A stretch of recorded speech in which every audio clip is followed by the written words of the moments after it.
لوگوں کو ادھار دیتا ہے تو یہ ادھار بعض لوگ واپس نہیں کر سکتے یا واپس نہیں کرتے، تو اس کے بارے میں کوئی وضاحت۔ السلام علیکم ورحمۃ اللہ وبرکاتہ۔ دوستو، قرض لے کر قرضہ نہ لٹانے والے اور قرض دینے والے دونوں ہی لوگ اس ویڈیو کو بغور دیکھیں۔ سوال ہے کہ یہ جو بندہ لوگوں کو ادھار دیتا ہے تو یہ ادھار بعض لوگ واپس نہیں کر سکتے یا واپس نہیں کرتے، تو اس کے بارے میں کوئی وضاحت فرما دیں کہ ثواب ہے یا کوئی نیکی ہے یا کچھ نہیں ہے۔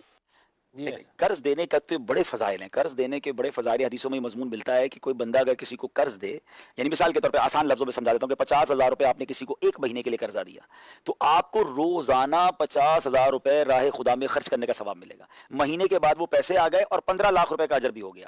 ایک روایت میں ایسا بھی ہے کہ 30 دن پورے ہو گئے، اب اس کے بعد آپ نے اس کو ایکسٹرا ٹائم دیا تو روزانہ مزید 50,000 کا ثواب۔ اور ایک روایت یہ بھی ہے کہ کسی کو آپ نے مثال کے طور پہ قرض دیا، روزانہ اتنا خرچہ، اور اب اس نے اور وقت آپ سے مانگا تو اب آپ کا ثواب بھی ڈبل ہو گیا۔ سیدی اعلیٰ حضرت امام اہل سنت ایک جگہ فرماتے ہیں کہ میں روزانہ اتنے روپے کا صدقہ کرتا ہوں۔ اس زمانے میں وہ روپے بہت زیادہ تھے تو کسی نے کہا روزانہ اتنے روپے کیسے صدقہ فرماتے ہیں؟ تو کہا میں اتنے روپے کسی کو قرض دیے ہوئے ہیں تو مجھے روزانہ اتنے روپے راہ خدا میں خرچ کرنے کا ثواب ملتا ہے۔ تو قرض ضرور دینا چاہیے، ہاں قرض دیتے وقت احتیاط کا دامن اپنی جو بھی آپ نے طریقہ کار طے کرنا ہے، گارنٹی وغیرہ لینی ہے۔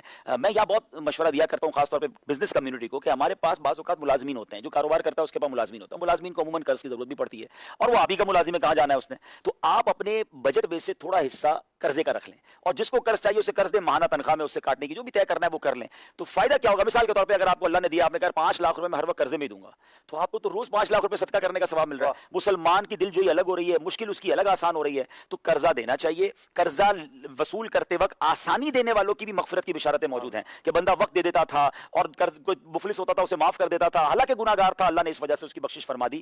لیکن اگر دوسری طرف والوں کو دیکھا جائے کہ جو قرضہ لینے والے ہیں ان کو بھی میری شریعت یہ سکھاتی ہے، ہمارا اسلام یہ سکھاتا ہے کہ وقت پر دیں، وقت سے پہلے دیں اور اچھے انداز سے دیں، شکریہ کے ساتھ دیں اور بہترین انداز سے دیں۔ اچھا یہاں پر کیا ہوتا ہے کہ جو قرض نہیں لوٹاتے نا وہ ڈبل نقصان کر رہے ہیں، ایک تو اپنا نقصان تو کر رہے ہیں، اپنی عزت تو خراب کر رہے ہیں، گناہگار بھی ہو رہے ہیں، مگر اب ان کی وجہ سے لوگ اچھے لوگوں کو قرض بھی نہیں دے رہے، وہ دوسروں کے لیے بھی مشکل کر رہے ہیں۔ اتنا برا ایکسپیرینس ہو گیا ایک بندے کو قرض دینے پر کہ بندہ کہتا ہے کسی کو قرض ہی نہیں دینا، تو خدارا ایسا نہ کریں۔ ہاں زندگی میں انسان پھنس جاتا ہے تو اس کا طریقہ یہ ہے کہ اگر آپ نے قرض لوٹانا ہے اور آپ کے پاس پیسے نہیں، آپ بھاگیں نہ، آپ چھپے نہ، آپ خود چلے جائیں اس کے پاس کہ بھائی میں پھنس گیا ہوں، یہ معاملہ ہے، مجھے تھوڑا ٹائم اور دے دیں، میں تھوڑے تھوڑے کر کے دے دوں گا۔ آپ اگر سامنے رہیں گے تو سامنے والے کو تسلی ہوگی نا، اس کا فون ہی بلاک کر دیتے ہیں، اس کو بہانے کر رہے ہوتے ہیں، بچہ باہر سے کہتا ہے ابو گھر میں نہیں ہے، بندہ کہتا ہے میں نے قرضہ دیا اور میرے ساتھ کیا حال کر رہا ہے، آپ کا محسن ہے جس نے آپ کو قرضہ دیا ہے۔ اور روایتوں میں مضمون ملتا ہے کہ جو دے سکتا ہے پھر بھی نہیں دیتا تو ہر لمحہ اس کے گناہوں کا میٹر جاری ہے۔ تو کیا پیارا مذہب ہے، دینے والوں کو کہا جا رہا ہے ضرور دیجئے، اجر زیادہ ہے، اور لینے والوں سے کہا جا رہا ہے کہ وقت پہ اچھے انداز سے لوٹا دیجئے۔ دوستو، آپ نے یہ مختصر ویڈیو کلپ دیکھا اور سنا، اسے شیئر کریں اور پسند آئی ہے تو لائک بھی کریں۔ ملتے ہیں کسی اور ویڈیو میں، تب تک اپنا خیال رکھیں۔ خدا حافظ۔ السلام